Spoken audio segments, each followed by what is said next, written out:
Good morning and welcome back to Distance Learning 101 here on WTVA ABC.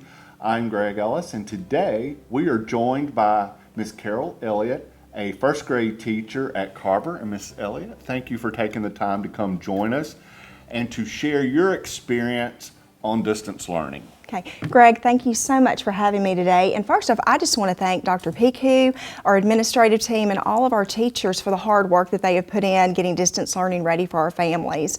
I think parents will find that the plan that we have made is actually very user-friendly. It's simple, yet it still meets the needs of all of our students. You basically have taken your lesson plans, tossed them out the door, and started all over, right? Exactly. But I think we've come up with a really good plan, and even from the feedback that we've gotten from parents, they are very appreciative of how user-friendly it is. And even as first graders, a lot of our parents have said, oh my goodness, my child is doing this all on their own. Awesome. So that's exciting as a teacher to hear. Awesome. You kind of are seeing it from both sides.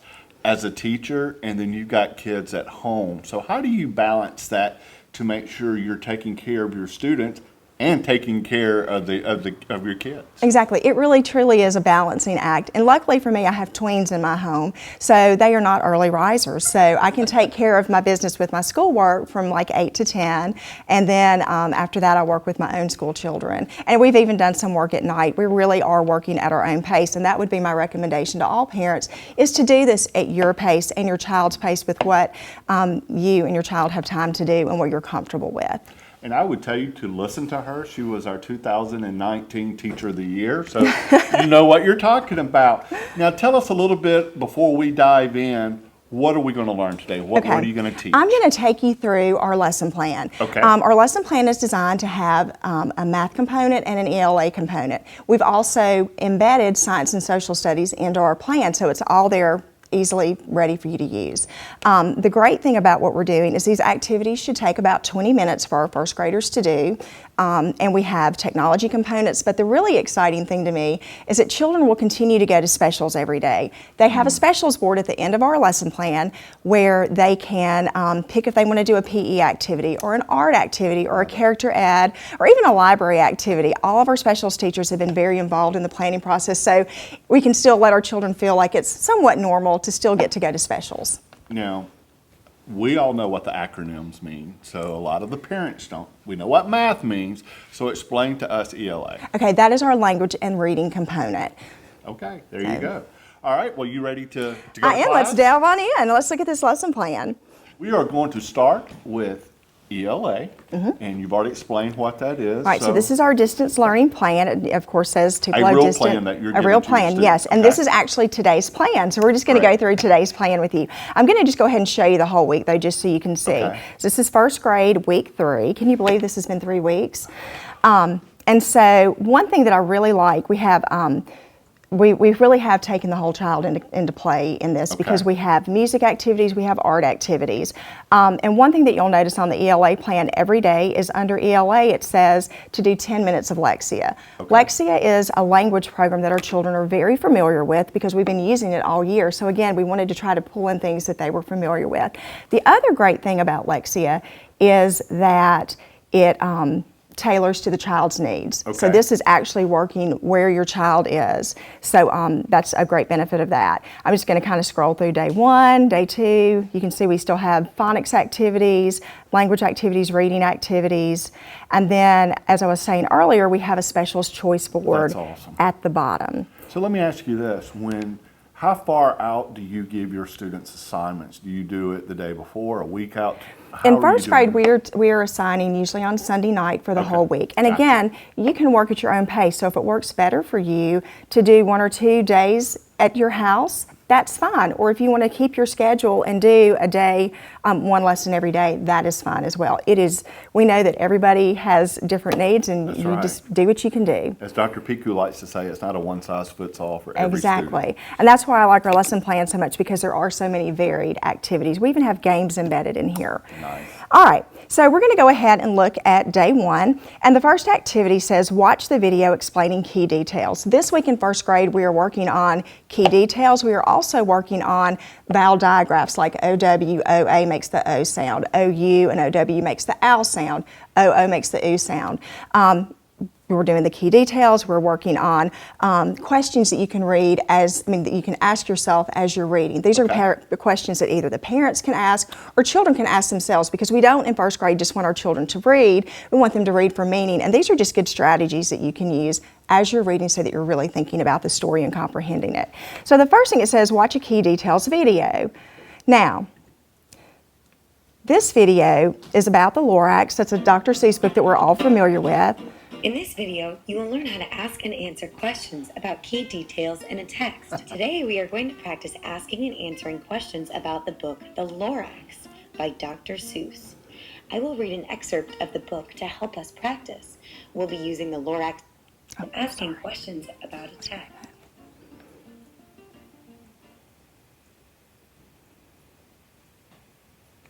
Okay, so at the end of the Lorax story, it'll ask you, who are the main characters? What happened in the story? That sort of thing. All right, the next one is a song about key details in a story, and it's by Jack Hartman, and everyone loves Jack Hartman. The kids love it when we do Jack Hartman videos in our classrooms. So I'm going to show you a little snippet of that. Very fun and active. And yeah. Well, we love science. We have a new show on it. Children's songs make your brain and body strong. So are you doing this in your normal classroom? Yes, these are all activities. So the Okay. children are very familiar with Jack Hartman because across the district we use these. Now, these are things that you can do as you are reading and writing. So this is to make sure the kids are comprehending Yes. what they're reading and hearing. Exactly. And even as they read, we want them to think of these questions, not Okay. just at the end of the story. Gotcha. Who, what, when, where, how, and why. Who, what, when, where, how. Yeah, I'm going to be singing this the rest of the day. Exactly. It is a very catchy tune, and all of those Jack Hartman songs are. Now, parents, as your children are reading, most of your children will know because we have discussed this with your children in school, but just remind them, who are the characters in the story? What is the story about? When did it take place? Where does the story take place? Because these are all important things that they need to know. Was there a problem in the story? How did they resolve it? So these are things that we want your children to think about, and hopefully your children are doing that on their own. Now, you bring up a good point. When you're in the classroom prior to COVID-19, you're there to help them. Obviously, we want parents really need to be involved in helping and making sure that they're doing. So I assume you're really encouraging the parents to be active when they're doing their assignment. Right, and I think that also depends on your child, because we have some children who have just taken off with this and they're clicking through and they can do this by themselves. But we do have some children who will need your assistance, and we'll need you to give them these reminders as they are learning. Awesome. All right, the next activity is a story called Pig the Pug. Now in this story, Pig is a little pug, a puppy dog, and he is very greedy.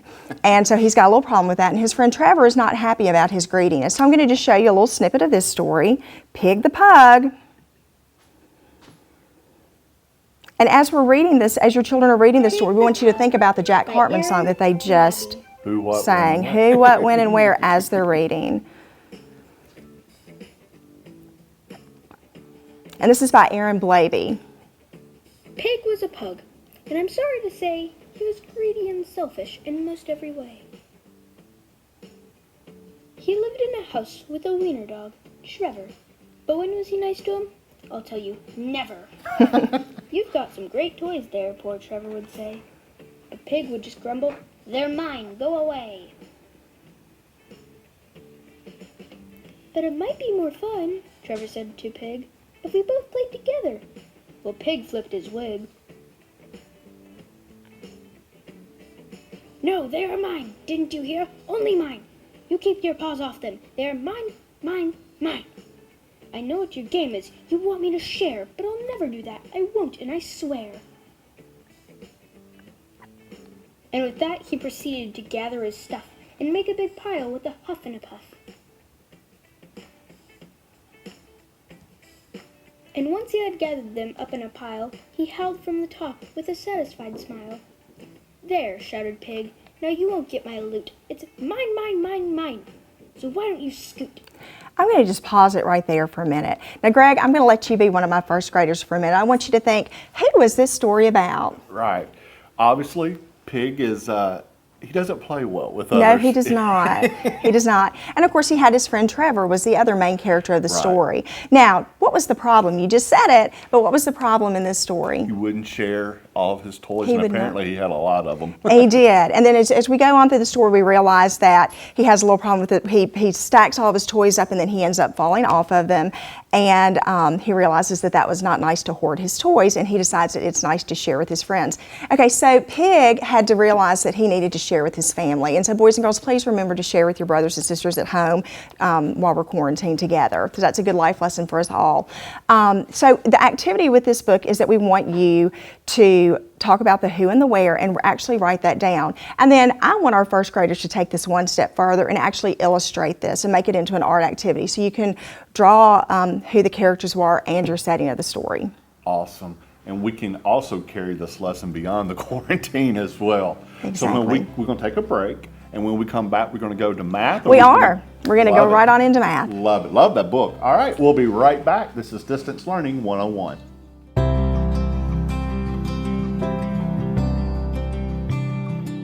Welcome back to Distance Learning here on WTVA ABC. I'm Greg Ellis, the Communications Director for the Tupelo Public Schools District, and I'm joined by Carol Elliott, a first grade teacher at Carver. And Miss Elliott, we talked about ELA. We read a book, and it was cute as could be, but yet it taught a lesson. And now we're going to go into math. And I got to admit, I was math intimidated, and I was scared to death of math. Oh my gosh, well, you will love this week's lesson in math. This week in math, we are focusing on shapes. We're working on Okay. 2D shapes and 3D shapes. We're also touching a little bit on equal parts and fractions, Okay. but that'll come more next week. So this week, we're just going to focus on the shapes. So our first lesson says, watch this video about shapes. So I'm just going to click on it. Again, this is another Jack Hartman video because we love Jack Hartman, and his songs are so catchy. Children's songs, sing and move along. Children's songs, make your brain and body strong. And the great thing about this song is that the children really get up moving, and we know just from brain research that children remember things longer if they are up and moving. Being active. Being active, exactly. Everyone counts on my website, jackhartman.com. And also they're using their bodies, but they're also looking around their house for items that they can find with these shapes. This is a really neat little song. Very interactive learning. Square, Very. triangle. So parents could almost set up a scavenger hunt type. Exactly, deal and that's with one of our this. activities that we're going to do in just a minute. You got ahead of ourselves sorry, here. I'm You're sorry. fine. Put your arms out front, circle round and round. Everyone shape up, make a square in the air. Feel your muscles pump, use your legs and arms. Everyone shape up. Now let's make shapes all together. Don't you stop. Follow me and move your body. Let's shape up. So they're going to shape up in their houses this week. So you know what, this actually will be a great movement activity for everybody in the family because they're going to be making the shapes and then they're going to be looking around their houses for these shapes. Okay, our next activity is really fun and interactive, and this is something that you can do with your whole family as well. We're going to get everybody in shape during the I quarantine. know it. It'll be great. Okay, so the next one is a shape game. Now, the good thing about this game, you can either print it out or you can just do it on your screen. Also, if you can use a pair of dice or if you have a game with a spinner, you can use that. Okay. So basically, you're just going to start at the beginning, and of course, your child could play it by themselves, or if you want to make this a family event, that would be really fun too. So let's pretend that I spun and I got number 1, and it says name that shape. So obviously, that shape is a square. I might spin again and get on another thing, and it says name the attribute of the triangle. So I would say, oh, it has 3 sides and 3 angles, 3 corners. So that's how you play the math game. Now I'm going to move back to our So lesson they're plan hearing again. it and then they're seeing it Exactly. and put it together. And the great thing about this too is that they're actually having to explain. It's not like, oh, I'm just recognizing the shape. Right. They have to actually tell what the attributes of the shape are. Love So it. that's why we really like this game. The Parkway teachers took the lead on this week, and I'm just so impressed with what they came up with. They really did a great job. And that's the thing with our lesson plans. One school every week is taking the lead, but then we all can put our input in as the Right. week progresses. We share it on Google Docs, and so everybody has input into all the lesson plans. And teachers also can give their children extra little assignments on Google Classroom if we feel like they need more, if they need some enrichment. I love how everybody's working together. I know, it's with so this. wonderful. And that's the one thing, you know, when Dr. Piku talks about the one heartbeat of Tupelo, Right. Here's we an example. truly are. I've worked in several school districts across the United States, and I've never been in a school district where everybody truly is one single unit. That's and that's really awesome. All right, the next activity is ABC YA, and of course this is something that the children are familiar with as well, because Okay. all of our schools across the district use ABC YA during center time. So this is just actually, this isn't a shape game, but this is an addition game that they can play. Now the great thing about ABC YA parents is that since we are doing shapes this week, if you want to have your children find a shape game, there are plenty of shape games. There's everything from addition to subtraction to measurement on ABC YA. There's even some keyboarding and coding games that the children can do on there as well. Let's see. And then we also, just to make sure that we have really taught those skills well, you can go at the end, there's a little activity sheet. And so the children can say, okay, well, this is an oval, and you know, how many sides does an oval have? Well, of course, it doesn't have any. How many vertices? That would be 0. And how many angles? That would be 0. And then they look at the triangle. Well, how many sides are on a triangle? There are 3. How many vertices are there? 3. And how many angles? Of course, there's 3. So you can do this, and again, you can print this out if you want your child to have a paper pencil activity, or if you prefer, they can just do it on the screen with you. And will they turn this in? No, in first grade, we are actually not turning our work in. I know Okay. some grades are, but Okay. this is all self-guided and self-paced, and so we just want the children learning. Gotcha. So they don't actually have to turn this in at the end. We don't want parents to have to keep up with anything else this week. They do have enough. Exactly. Now, the other great thing, and this is on our math plan every single day, we have Khan Academy. Khan Academy is something new to our students, but just the feedback, again, that I've gotten from parents and from students, because I've had students get on when we've had our Google Meets and have just said, oh my gosh, I love Khan Academy. This is a program that even my 7th grader is using in math. So what they do, they click on the site, and it pops up a video for them to watch about whatever we have assigned that week. And then they do an activity with it. And then it actually gives them a little assessment. Now, I have some children who are just doing that, and that's fine. And we actually have embedded Khan Academy in our math lesson in other weeks. But if you just want to have some math practice, you can use Khan Academy just to do practice. And it doesn't have to be about shapes. Parents can go in, or even the students themselves can click on the activity that they want to learn about. So again, it's just a self-guided tool, which is wonderful, because if a child wakes up and says, you know what, I think I want to learn about measurement today, they can do that. But they also have the option to do what we have assigned to them. I love that. Yes. Okay. Now, Greg, I have an activity that I want to share with our students, since we are doing 3D shapes this week. Okay. And hopefully your students are watching. I hope they are. And boys and girls, we're going to have a really fun challenge at the end, so pay attention. Oh boy. Welcome back to Distance Learning 101, and today we are going to close with a challenge. And Miss Elliott, this looks very intriguing, and I don't know what you're about to do, but I can't wait. Okay, well, I have 2 challenges for my first graders specifically, but this is for all of our first graders, and even if you're in any grade, you can rise up to this challenge. So since we're learning about 3D shapes this week, I want you to go around your house and do a scavenger hunt. I want you to see if you can find something that looks like a cylinder, a cone, a cube, a rectangular prism, or a pyramid. These are the things you want to look. Now, it'll be easy, because like a cylinder, you can find that in your cupboard, because our cans are cylinders. A cone, you might have a birthday hat, or an ice cream cone, a funnel. Exactly, very good. We'll get Mr. Ellis to do a scavenger hunt at his house. I'm Of course, a literally gonna cube, go you home might and do have this. an ice cube, or a special box in your house that's a cube. Of course, you know, your macaroni and cheese boxes are all the books on your bookshelf, but I want y'all to be creative and come up with some other things. So your first task this week for me is to find these shapes in your home. Now, my next thing I want you to do is you're going to actually build these shapes. Now, boys and girls, I just got in my cupboard this morning and found things that I could use to build these shapes. So I used marshmallows and toothpicks, but you can get creative and use anything you have. You might have raisins or grapes. You might use straws. Last year, I had a little boy when we did this activity, he went out on the playground and picked up sticks, and we used yarn and sticks to create his project. That is being creative. I know. So I actually made a cube, and I made a pyramid this morning for you. Now, here's where the challenge comes in. Okay. I want you to be creative, and I want you to think, what could I build using these shapes? Of course, if you had like a cone and a cylinder, you could make a silo for a barn, or you could, Tin Man. or the That's tin. Greg the Ellis, first you could thing be a I thought perfect of. first grader.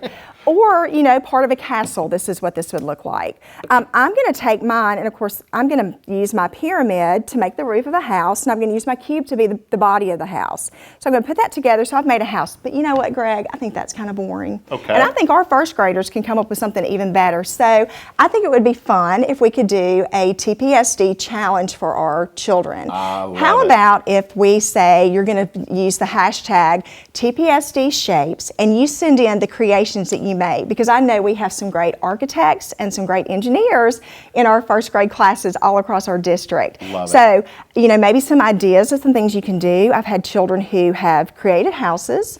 I've had children who have made castles and barns.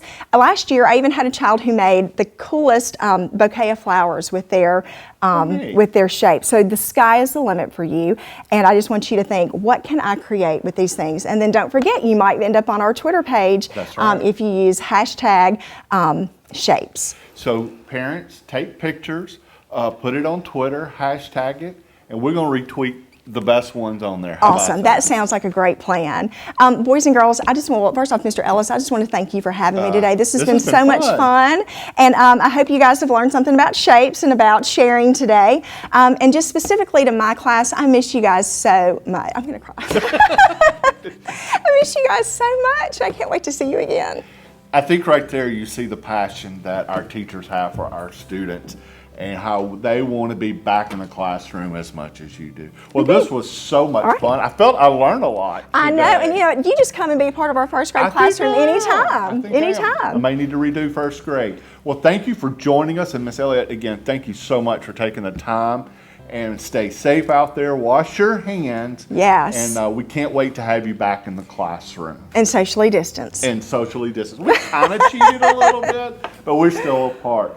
For Distance Learning 101, I'm Greg Ellis.